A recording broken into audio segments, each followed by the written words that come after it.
bonjour à tous, merci d'être là aujourd'hui. Avec autant d'enthousiasme, j'espère qu'hier, pour attaquer cette journée sur The Leftovers. Je ne vais pas présenter la série, simplement dire que l'idée qu'on avait eue, c'était de regarder quelles étaient les convergences. Certaines sont très explicites dans The Leftovers avec Lost, dans une optique d'analyse d'écriture, puisque l'un des co-auteurs de Lost, bien sûr, est Damon Lindelof, qui est aussi à l'origine de The Leftovers, et que donc ce côté d'écriture qui se prolonge sur une autre série avec une thématique qui est quand même assez semblable, puisque dans Lost on voit ceux qui sont partis et dans The Leftovers on voit ceux qui sont restés, et qu'on est toujours sur beaucoup d'empathie, beaucoup d'émotions, la question de la perte, la question du deuil, la question du sens, une dimension métaphysique ou mystique. Voilà, donc il nous semblait intéressant d'envisager aussi cette dimension par rapport au prisme de l'écriture et d'un des co-auteurs.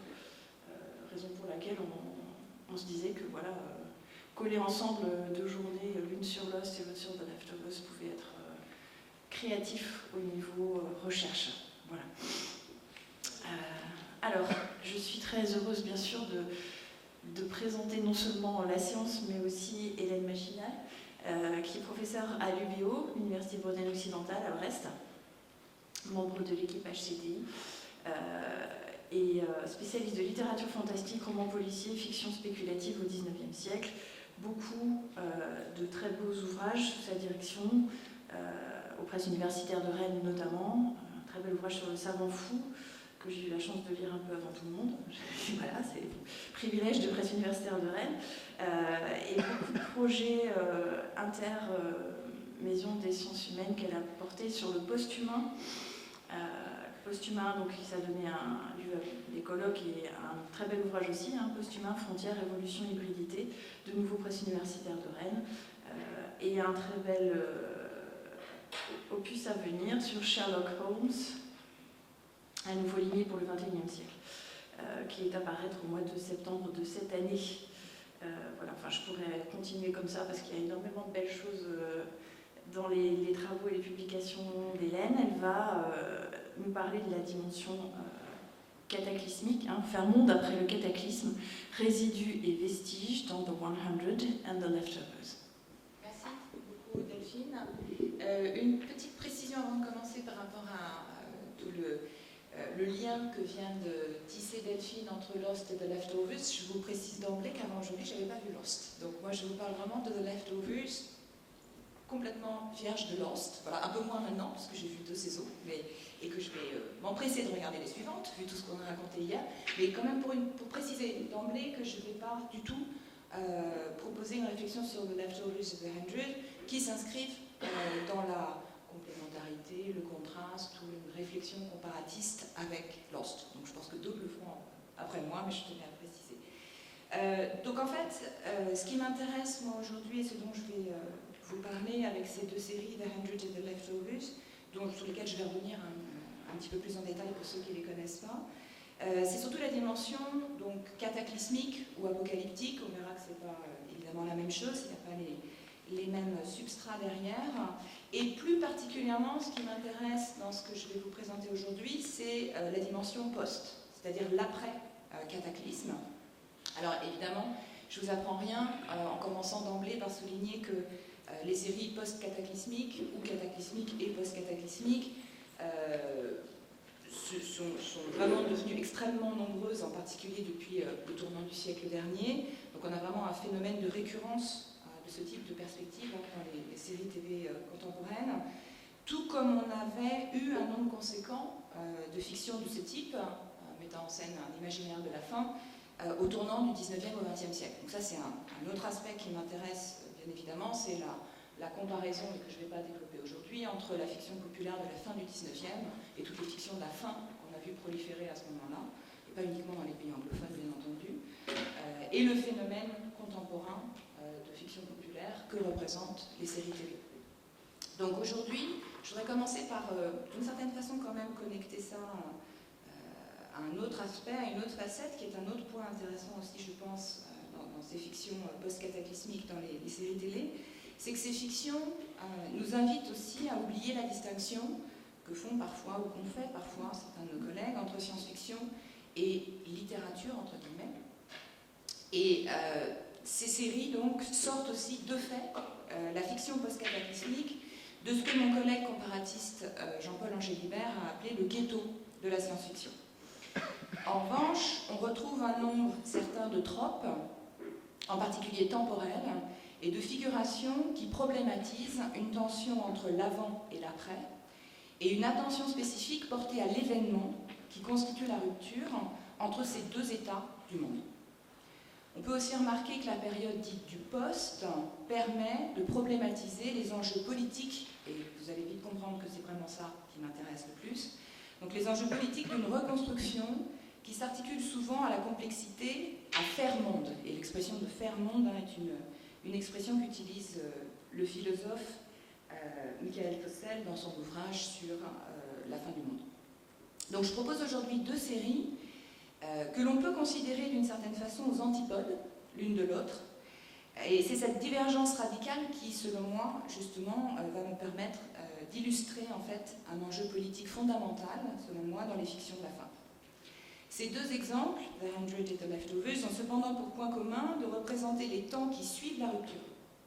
Et à la suite de Jean-Paul Angélibert, je pars aujourd'hui du postulat selon lequel, je cite, « Si la fiction peut nous aider, c'est sans doute en imaginant des fictions qui restituent à notre temps, dans la confusion des discours et des imaginaires de la fin, la part politique que la pensée politique elle-même est peut-être incapable de formuler. » C'est la deuxième citation, la première que j'ai oublié de vous mettre, c'était la citation que je proposais en exergue à mon propos.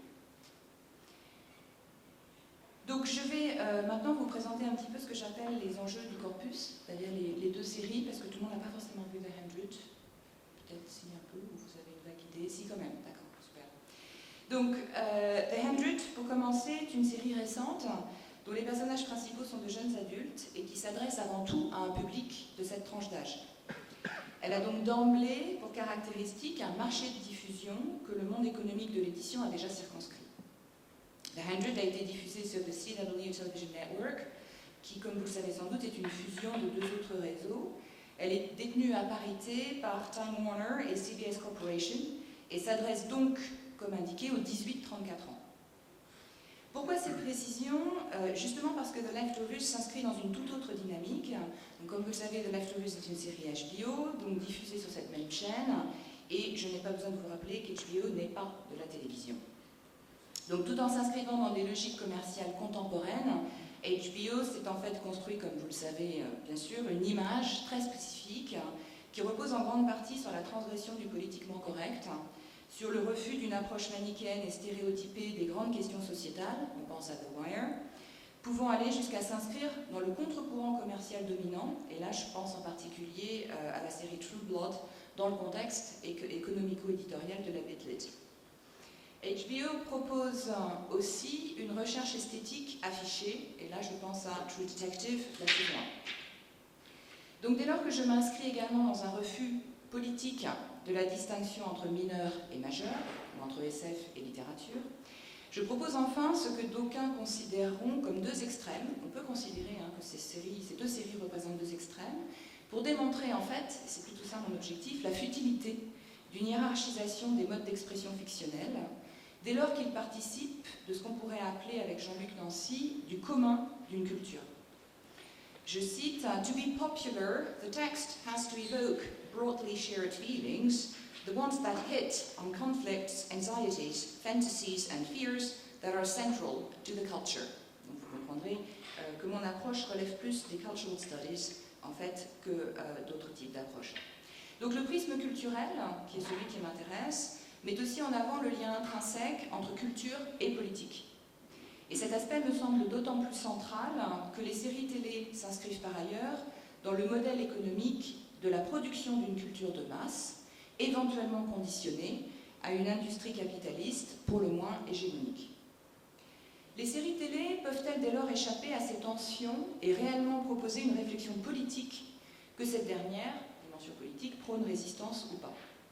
Cet enjeu politique explique que j'entende par ailleurs souligner la nécessité de prendre avant tout en compte l'émergence ou non de ce qu'on pourrait appeler une énonciation collective avec Jean-Paul Angélibert, d'un positionnement par rapport à une communauté à venir et éventuellement d'une posture à valeur revendicative en faveur d'un commun, pour reprendre encore le terme de Jean-Luc Nancy.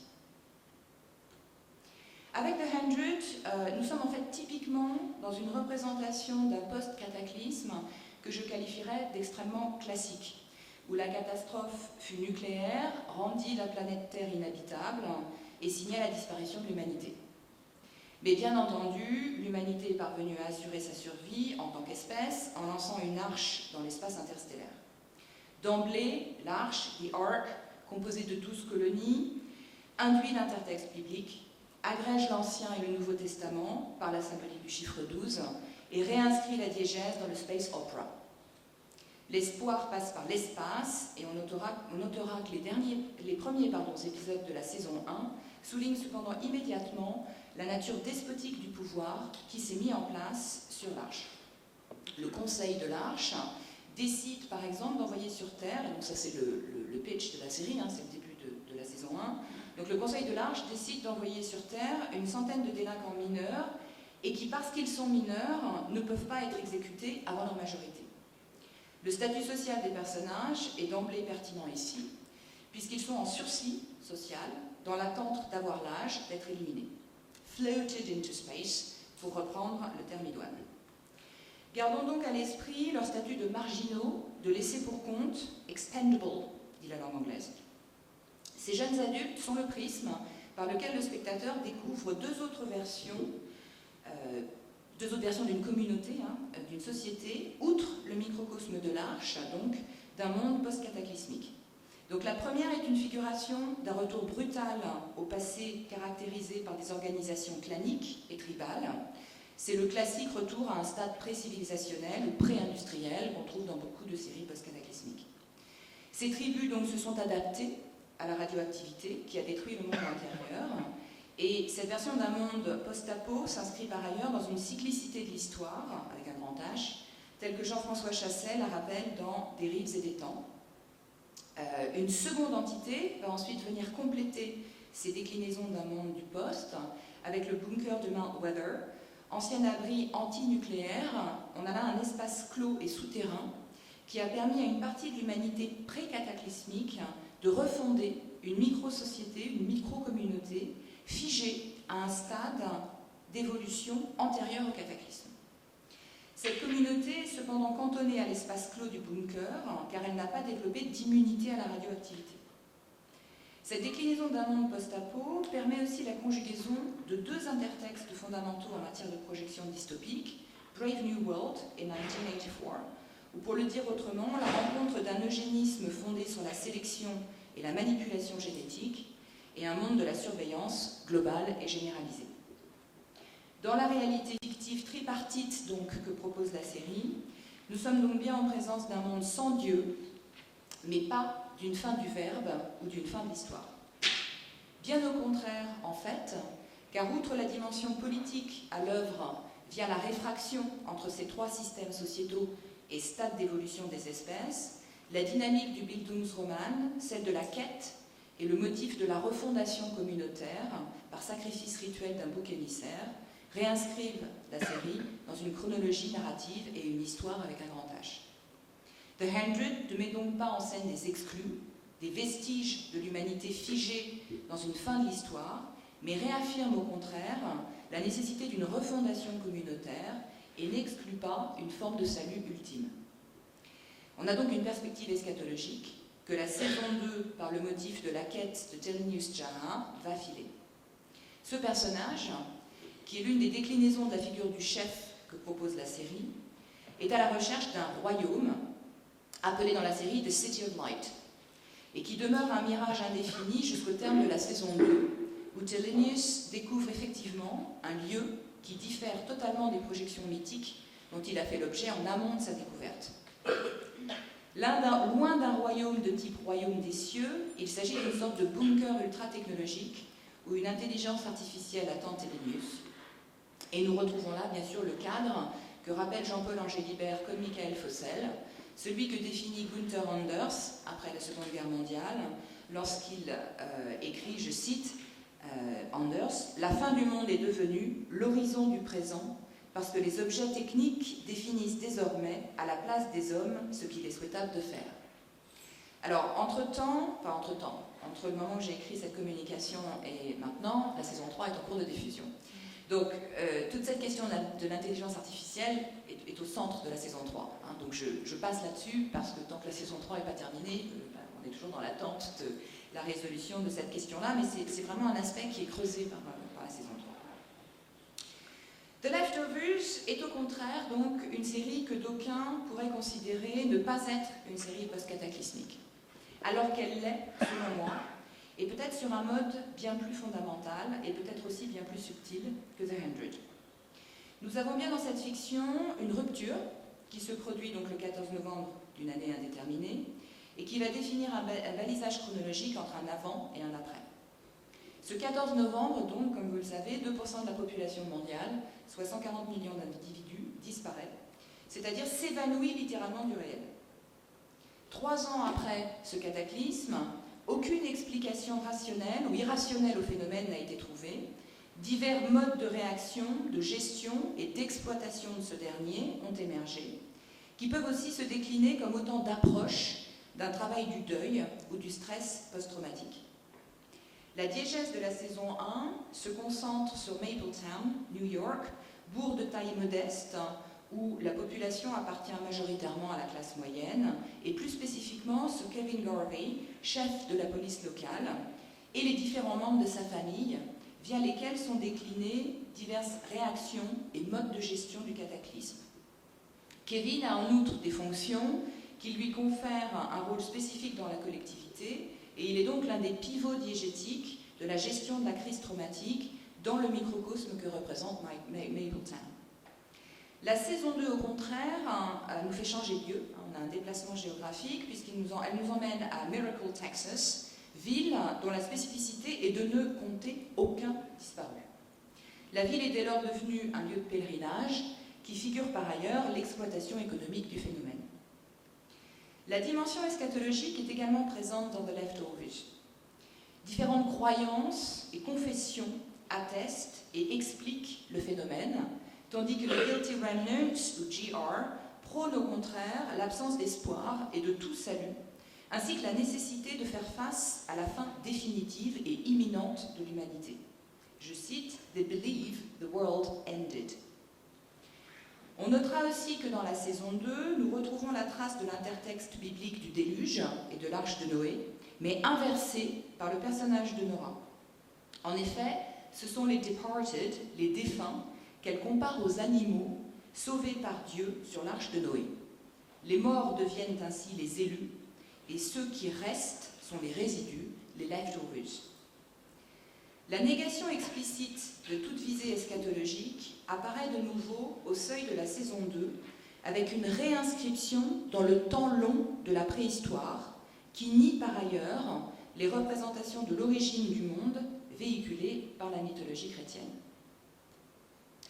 On s'intéressera d'abord à l'écart esthétique déjà souligné entre les deux séries.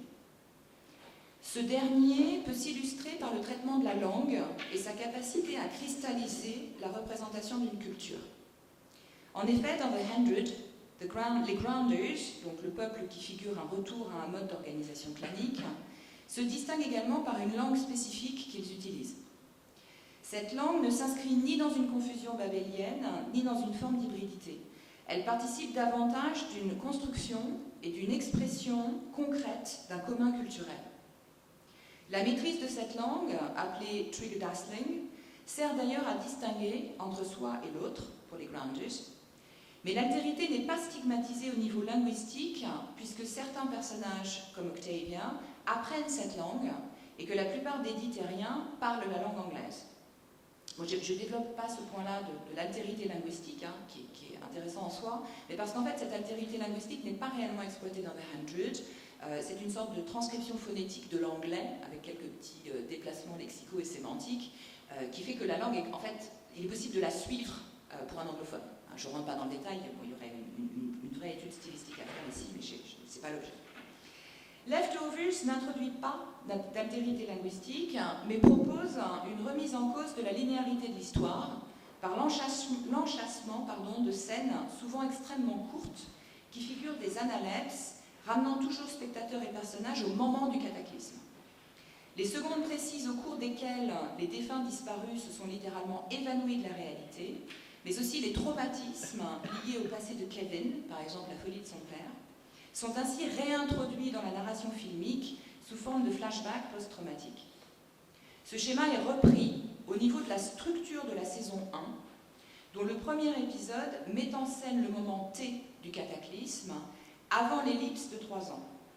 L'avant-dernier épisode, épisode 9, revient sous forme d'analepse à la journée du 14, du point de vue de la famille de Kevin. L'ultime épisode propose une véritable mise en scène intradiégétique du retour des défunts par les coupables survivants. Cet acte symbolique, qui entend réaffirmer le caractère définitif du cataclysme, déclenche émeutes et destruction. La saison 1 se termine donc littéralement par des scènes de violence et de mise à mort qui permettent au personnage de Nora Hurst d'évoquer, je cite, « The dead ruins of a civilization », saison 1, épisode 10. Elle souligne également, par cette tautologie, que c'est la difficulté à refaire monde qui est au cœur de la diégèse. Le motif d'une circularité qui s'oppose à la linéarité du temps newtonien réapparaît au début de la saison 2 lorsque Kevin est mis en scène dans une laverie automatique avec un bébé hurlant à plein poumon, scène qui déclenche immédiatement l'anamorphose puisqu'elle pointe une fois encore sur le mode de l'analepse une réitération du cataclysme tel qu'il est figuré dans l'épisode 1 de la saison 1. Le personnage de Kevin est par ailleurs le prisme d'un brouillage des frontières entre rêve ou cauchemar et réalité. Et ce, plus spécifiquement dans la saison 1. Leftovers joue aussi de l'ellipse et de la porosité entre réel et fantastique, toujours par la focalisation de Kevin. Ce dernier voit en effet des animaux, un tueur de chiens, il est visiblement victime de trous noirs, au cours desquels il se livre à des actions qu'il oublie totalement par la suite, et ce phénomène va aller en s'accentuant au fil des 2 saisons. Diverses explications sont avancées, mais on remarquera qu'elles introduisent plus de confusion qu'autre chose. De la folie attestée ou non de son père, et des voix que ce dernier entend, et donc d'un éventuel héritage génétique, au somnambulisme, aucune n'est jamais légitimée. Le sentiment sur lequel reste le spectateur relève alors davantage de l'inquiétante étrangeté et d'une défamiliarisation cognitive, d'autant que les scènes où Kevin bascule dans une perception autre du réel ne sont souvent pas balisées par des ressorts diégétiques clairs. Oui. Parfois aussi, oui, mais par moments absolument pas. Et le spectateur est manipulé donc par des images dont il ne peut souvent déterminer le statut mimétique ou non dans la réalité fictive.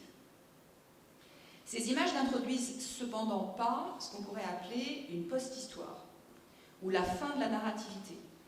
Elles contribuent plutôt à une dimension méta-réflexive que The 100 ne propose pas.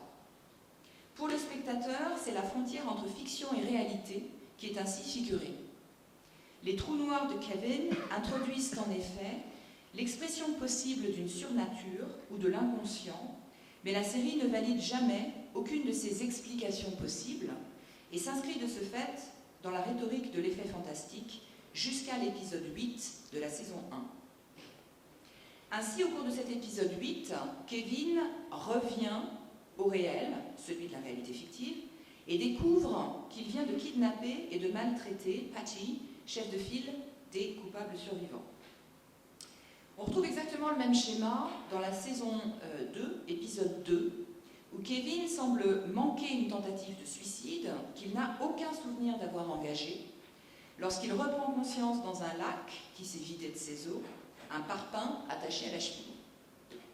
Ces 2 micro-épisodes où fiction et réalité se mêlent problématisent également les enjeux d'une tension entre responsabilité et culpabilité qui sont centraux dans The Leftovers et qui transcende les instances du processus narratif, puisque la dimension méta-réflexive de la série implique le récepteur. C'est donc sans surprise dans The Leftovers que nous pouvons repérer une mise en abîme de l'image en tant que signe iconique présenté dans la diégèse comme vecteur éventuel de la restitution du sens. Je dis bien éventuel. Je pense ici plus spécifiquement, vous l'aurez compris, au numéro de la revue National Geographic de mai 1972, ce numéro qui hante plusieurs épisodes de la saison 1 et qui semble faire retour de façon quasi systématique via divers personnages dans la réalité, mais aussi dans les images oniriques. De toutes parts, donc, ce numéro assaille littéralement Kevin. Et nous avons là encore un exemple pertinent du statut du leurre de l'image. Aucune explication ne sera fournie dans la fiction, pour le moment, pour légitimer ou invalider le lien entre ce numéro de magazine, qui n'a rien de fictif, c'est un numéro réel, et le phénomène cataclysmique. Ce magazine renvoie-t-il au leurre du signe, qu'il soit iconique ou non? Il est en tout cas le vecteur d'une porosité entre réalité et fiction, que l'on peut d'ailleurs repérer dans bien d'autres séries, et là je pense en particulier à la série Sherlock. Il a donné lieu à de multiples analyses, questionnements et hypothèses sur le net, et témoigne de la propension des spectateurs à adopter une démarche herméneutique, à chercher à faire sens du monde, diégétique ou non, et donc à reconstruire un monde qui reposerait à nouveau sur des fondements rationnels, où le signe fait sens et raison, attestant ainsi également de la force métafictionnelle à l'œuvre dans cette série. The Leftovers met donc en scène la difficulté à refaire monde après le cataclysme.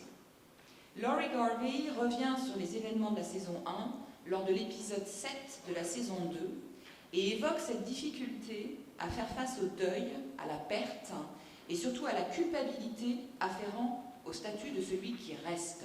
Je cite « Because their brains would sooner embrace magic than deal with feelings of fear and abandonment and guilt. » C'est en quelque sorte une fracture qui a ébranlé le monde lors du dit cataclysme. Une fracture qui correspond à une rupture temporelle, on l'a vu, mais également une fracture épistémologique, au sens où le monde ne fait plus sens, ne relève plus du commun, mais rappelle quotidiennement une perte du sens que Michael Fossel rattache à, je cite, « la capacité à faire monde ». Laurie Garvey souligne ensuite que dans une telle période de ce qu'elle appelle une détresse émotionnelle, l'esprit a besoin de se raccrocher à une croyance, a belief, quelle qu'elle soit. De ce point de vue, la saison 2 a été pour moi un peu décevante, d'une part parce qu'elle semble valider à la fois l'existence d'une sorte de royaume des morts, revisité en hôtel 5 étoiles de type purgatoire, on va en parler abondamment dans la journée, et donc atténuer l'inquiétante étrangeté qui caractérisait la saison 1. D'autre part, la toute fin du dernier épisode propose une sorte de grande réunion de la famille Garvey, dans sa forme recomposée, avec Nora accueillant Kevin à son retour du royaume des morts, et donc potentiellement libéré de ses fantômes, par un très américain « Your Home », qui remet donc en exergue une image de la famille que l'ensemble de la série, et plus particulièrement la saison 1, malmène par ailleurs. Dans The Leftovers, le 14 novembre marque bien un effondrement du monde commun, fondé sur la perte, tel que Michael Fossel l'a décrit. Je cite, « La seule acception philosophique sérieuse de la fin du monde est celle qu'il envisage sous l'horizon de sa perte. Cette perte en monde, et ça c'est aussi une expression de Fossel, cette perte en monde se double d'un second phénomène. Je cite, « La défaite, ou plutôt l'effondrement de l'ordre, que Jean-Paul Angélibert rattache à la dimension politique inhérente aux fictions de la fin. » Donc je vous donne la citation où Jean-Paul développe ce propos. « Politique, les fictions de la fin du monde le sont encore en un autre sens. Souvent, la catastrophe y apparaît comme une rupture de l'ordre ordinaire sous l'effet d'une menace violente et à grande échelle sur la vie humaine. C'est dire que la catastrophe est le contraire de la révolution. C'est non pas une émergence politique, mais la défaite, ou plutôt l'effondrement de l'ordre. La catastrophe est non pas une invention politique, mais une violence aveugle, frappant sans discernement, qui détruit une part significative du monde commun. » La saison 1 de The Leftovers met très clairement en scène cet effondrement de l'ordre sans émergence d'un horizon commun. La saison 2 illustre le fait que la rupture n'a pas conduit à une résurgence du politique, puisqu'à Miracle, qui renvoie aussi bien sûr aux politiques protectionnistes de Donald Trump, seul le père Deevy réintroduit un substitut d'ordre, mais tout à fait contestable dès lors qu'il s'inscrit et qu'il s'agit d'une justice privée fondée sur la violence, la peur et les propres traumatismes passés du personnage. L'ordre, dans ses représentations collectives, symboliques, traditionnelles, est donc remis en cause dans les 2 saisons, qui se terminent de façon absolument identique. La police, avec un IS à la fin, s'effondre, les forces de l'ordre sont totalement débordées et terrassées par une population qui se transforme en une foule incontrôlable et déchaînée. Au contraire, The 100 peut sembler proposer une dynamique de reconstruction qui permettrait de réinventer la communauté. On pense aux tentatives d'alliance et de reconstruction communautaire entre les différentes tribus constituant les Grounders et les 100 criminels, et ça c'est aussi une facette que la saison 3 développe plus particulièrement. Mais la diégèse illustre dans le même temps la propension des humains à, je cite, reconstituer des mécanismes de domination. Nous serions donc plus distinctement avec l'exemple de ces séries pour jeunes adultes, enfin cet exemple de séries pour jeunes adultes, dans la dynamique que décrit Jean-Paul Angélibert lorsqu'il évoque, je cite, une résignation fataliste à la restauration de l'ordre. Il me reste à considérer l'éventuelle fonction politique de l'image dans ces séries. The 100 n'est certes pas dénué d'une réflexion d'ordre politique sur la reconstruction. Il y a aussi une dimension de gender dans The 100 qui n'est pas inintéressante. La saison 3, donc, comme je l'ai dit tout à l'heure, vient de commencer et pourra peut-être apporter une évolution, mais au terme de la saison 2, c'est davantage la perspective individuelle de la quête et les tensions entre construction de soi et réalité collective qui prédominent. En revanche, la perspective nettement métafictionnelle de The Leftovers introduit une correspondance entre fiction et réalité. Aussi, j'avancerai volontiers que The Leftovers tente à représenter, je cite, l'histoire comme achevée, l'agir humain dépassé, rendu impossible ou inopérant, et invente une forme de tragédie contemporaine qui place l'humanité non sous l'œil de Dieu, mais sous son propre regard critique et fictivement rétrospectif. Fin de citation. On pense en effet ici au générique de la saison 1, qui renvoie aux fresques de la Renaissance, sous la forme d'un leurre, puisque la transcendance est par ailleurs clairement niée dans la série jusqu'à l'épisode 8 de la saison 2. Les images des 2 génériques que vous avez là à l'écran peuvent être rapprochées car elles relèvent de la même dynamique mais inversée. Les disparus de The Leftovers montent vers des cieux qui n'existent plus, tandis que les 100 criminels tombent sur une terre décimée par la catastrophe nucléaire et déchirée par des tensions claniques métonymiques de la difficulté à établir un commun culturel et politique. Dans The Leftovers, le personnage du pasteur Matt Jamison illustre sur le mode tragicomique cette disparition effective de l'œil de Dieu. Mais l'homme reste bien hanté par un substrat mythique qui semble faire retour de toutes parts. On pense aux voix que le père de Kevin entend dans la saison 1, puis dans l'épisode 8 de la saison 2, au cadre magique associé aux aborigènes australiens. On peut aussi mentionner les visions de Kevin lui-même, puisque la découverte du passage entre le monde des morts et celui des vivants, qui reste inscrit dans une forme de tradition mythique et ancestrale, à la figure du passeur, on peut aussi penser donc à la figure du passeur au-dessus de la rivière Styx, à la citation des Pictats, « Know first who you are », à Virgil, le personnage qui s'appelle Virgil dans la série, et à l'intérieur de son mobil-home qui évoque le vaudou et l'Afrique. Pourtant, chacun de ces échos d'une tradition mythique est réinscrit dans un cadre dont la facture contemporaine est soulignée par une référence à l'image et ou à la culture de l'écran. Ainsi, dans l'Hôtel des Morts, le père de Kevin apparaît dans un gigantesque écran de télévision qui, bien entendu, dysfonctionne. Dans l'Hôtel Purgatoire où se retrouve Kevin, on peut repérer un jeu intertextuel et métafictionnel dont je pense que certains d'entre vous vont parler, avec la référence filmique, puisque Kevin adopte la persona du tueur à gages international, et doit faire face à des attaques d'autres tueurs qui apparaissent comme des acteurs dérivés, des leftovers, d'autres scénarios, dans celui dans lequel se retrouve Kevin. Le micro-récit de cet épisode parmi les morts suit également le scénario du parrain, explicitement nommé dans l'épisode, ce qui nous conduit à nouveau à interroger la fonction de l'image, d'autant que cet épisode est sans doute celui dans lequel l'influence de Lost, là je laisserai les spécialistes en parler, se fait le plus sentir. L'image servirait donc dans The Leftovers à figurer la hantise sur le mode du retour du même. Un mode cyclique où le substrat mythique renvoie à notre besoin, peut-être vital, de fiction au sens de mythos, lorsque l'histoire s'arrête, des histoires qui placent bien l'humanité sous son propre regard critique et fictivement rétrospectif. Là encore, dans la diégèse cette fois, c'est bien ce que Laurie Garvey explique à son ex-mari et donc incidemment au spectateur. Je cite, « The whole world needed to feel better. And the reason I know this, Kevin, is because Tommy and I used it.